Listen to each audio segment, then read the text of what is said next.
บายดีเนาะวันนี้เขาสิพามายิงจักจันเนาะพาทุกคนมาหลอกจักจันเนาะว่ามันสิมีหรือเปล่าเนาะมึงเขาจะหลอกไปตามแถวนั้นเนาะเขาห้านยั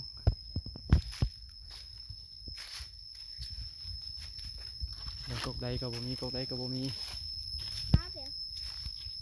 จักจันนั่นแหละ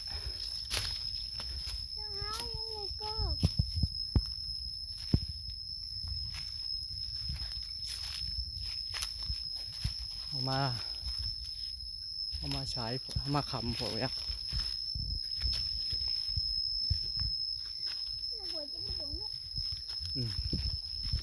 เป็นวานนี่เลย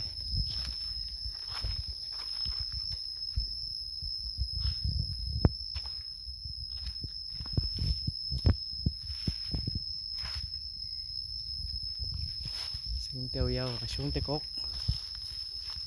ยามคืนคือว่าห้องตอนค่ำกกไม้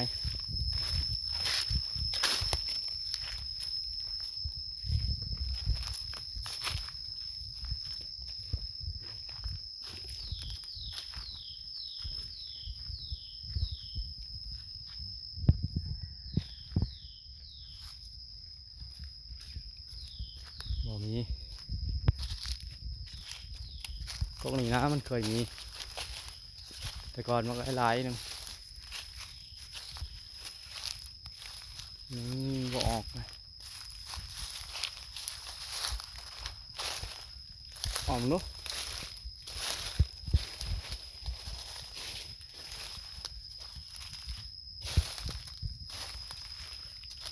ทำได้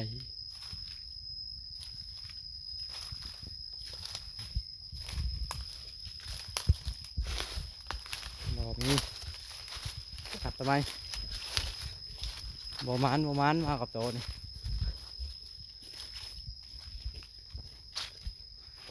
นี่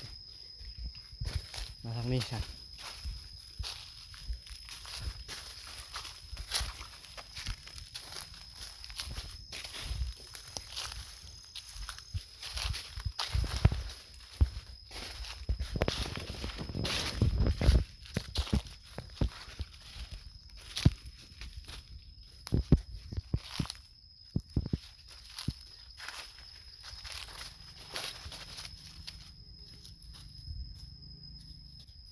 โอ้สูงเตียวเยาอยู่จุงไว้เลยเด็ดเห็นแล้วตัวนึงทำชิมันแหละชิโชว์ให้เบิ่งกล่องมาทางนี้ทำไม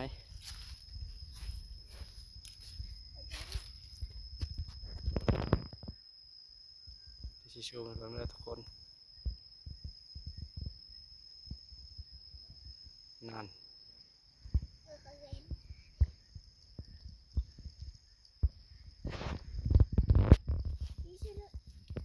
กล่องก็อยากหมื่นเนี่ยจักหน่อย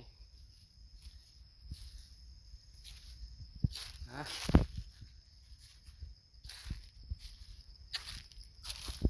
บ่มีโมนบ่เราลูกโมน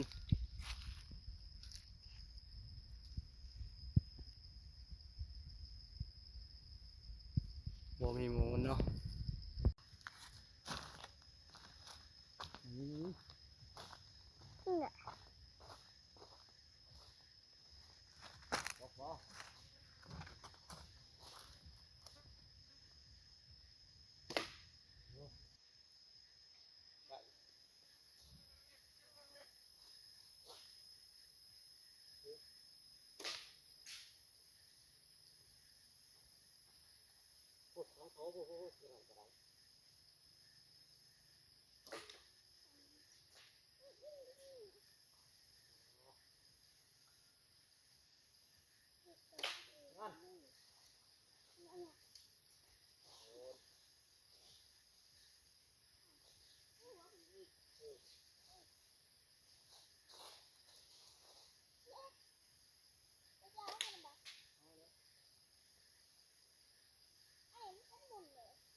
บร้อย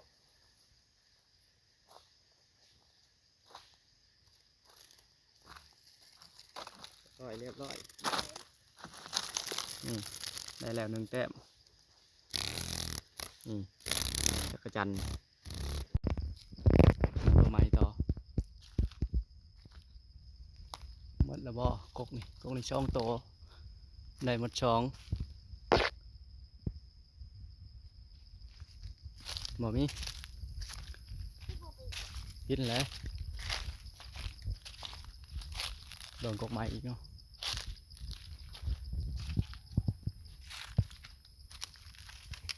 เนี่ยเจออีกแล้วและกกตัวนี้แหละเดี๋ยวซูมให้เบิ่งใช่แหละนะกล่องก็อยากมัวเนาะโตมันคือกับกกใหม่เลย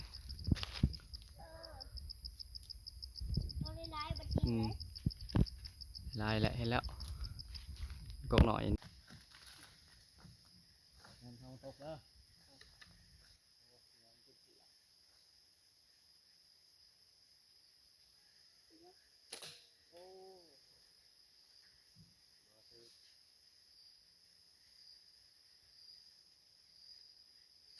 เรียบร้อย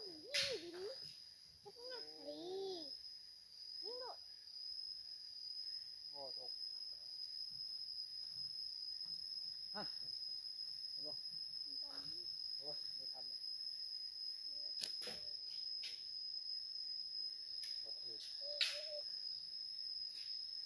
ยไม่ทันแล้วเลาะดูทาง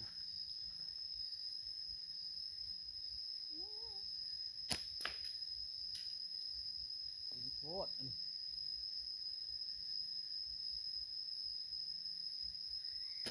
นั่นโอ้ไม่ถูกเนาะตัดไปกระดาษนี่มันดูนั่นโอ้แห้งขึ้นเมฆพุ่นบ่ถือ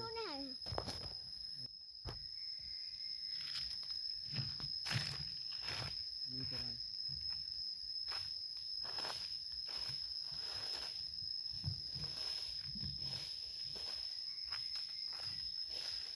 เบิ่งดูของเบิ่งไปเลย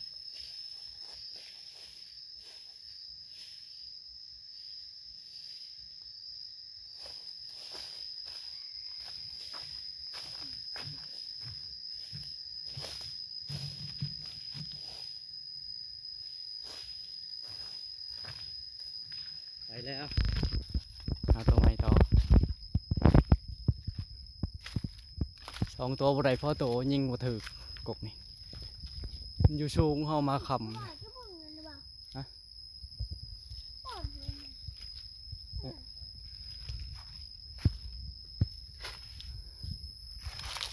เฮามาคำแล้วมันอยู่สูงเนาะ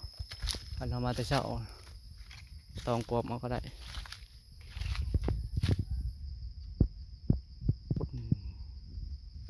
ตกเมฆกว่าไปสิไปยิงถึก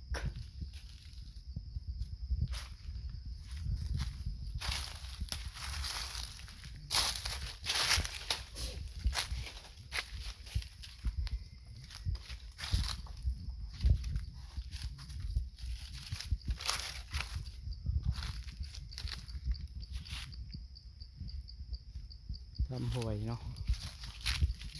อาหารยิงจำห่วย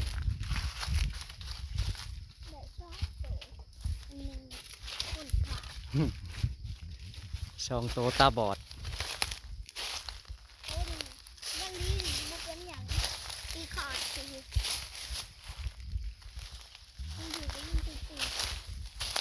ไหนเจอแล้วตำหนึ่ง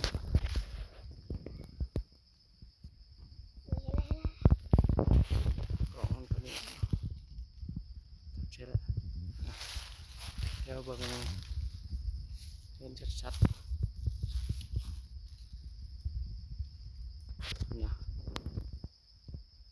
นะสีละลายคือกันกับกกไม้ ใหม่เลยอ่ะ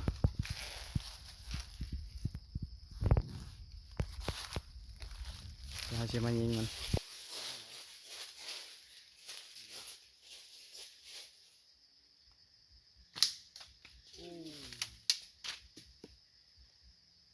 โดนบาดเดียวไปเลยน้ำมือลุก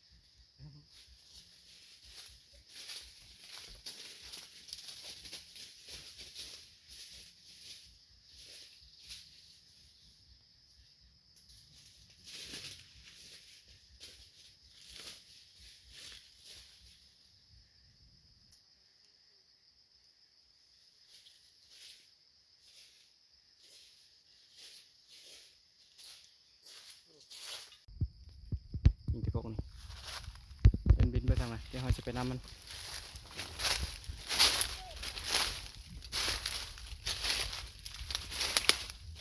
แค่นี้แหละนั่นเด้นี่ไปไกลหนึ่งใช่ละเดี๋ยวซูมให้ก่อนอะไรยังอยู่ต่ำบาน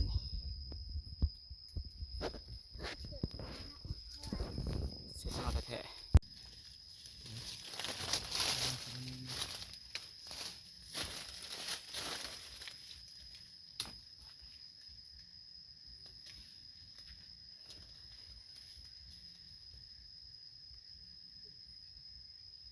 มันจะถึกหรือบอก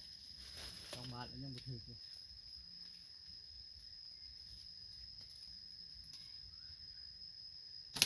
นั่น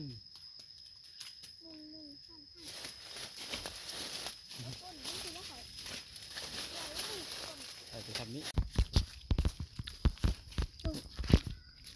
ไปเบิ่งกบชุดถ่ายผ่านความไปพังมันน่าจะหลายป่ายางหลายเนาะแต่เขาชิบความไปเขาจะหายิงหอดแต่แถวนี้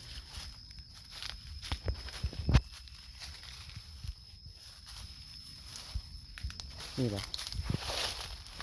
บนอาจจะมีแหละเนาะเดี๋ยวเรากลับไปตอนใหม่เนาะตอนพังนะเขาชิบความไปความนี่ค่ะนี่ความนี้ ความบ่ ความนี้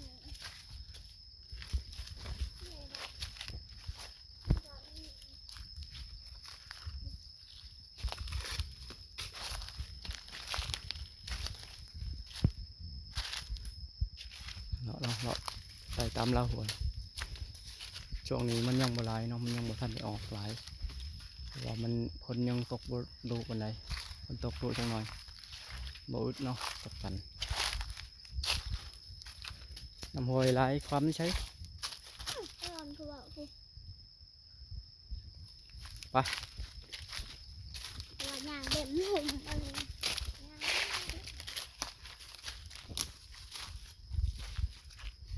เป็นบ่อลง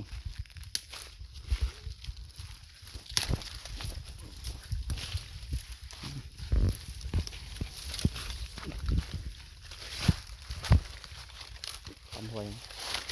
นำมาวางหนึ่งมีแต่ใหม่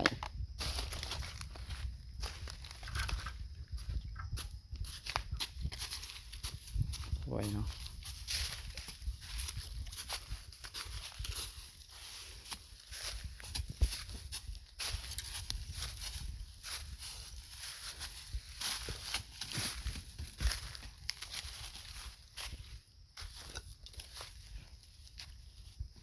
ใช่นะ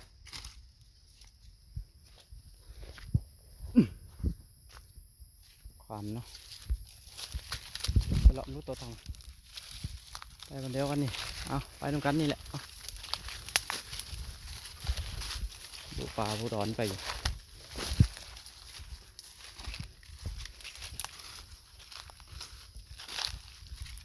ปลายางยังไหลเนาะแทนแต่โอ้ยมีตัวเรือ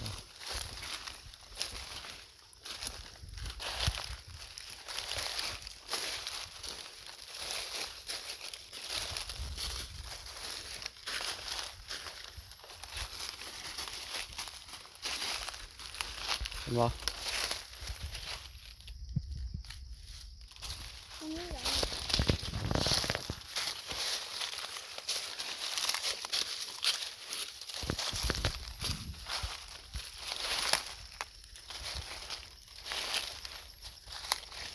ยันเขายิงก่อนเฮาแล้วสันมีรถ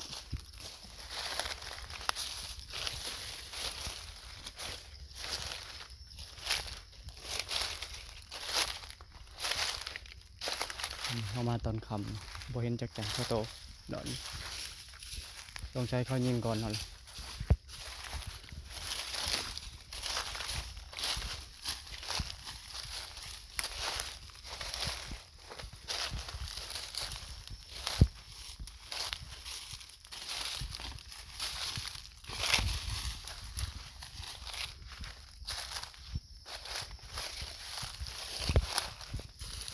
ยังบ่เห็นพอโต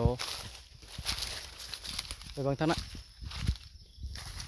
ไปทางนี้เนาะ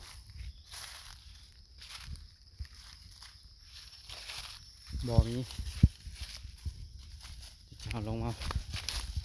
ทางไหน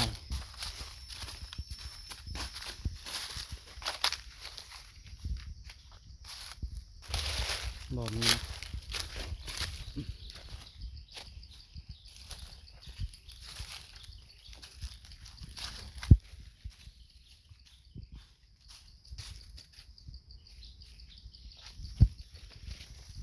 ยังบ่เห็นพอโตเข้ามาผัง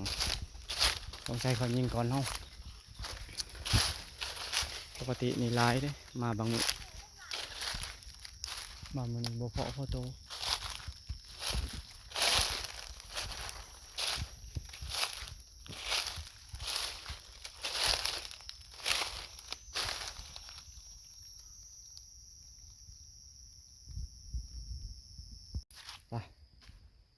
เมื่อวันนี้เมื่อไปพร้อมไปเมื่อมันบ่ได้หมูหมานแหละหมูยิงก่อนเอาออกมาตอนค่ำปกติหมูไปตอนเช้าขี้ช่วยเลยไปเดี๋ยวเราสิเลาะเมื่อฝุ่นเมื่อเที่ยงเนาะ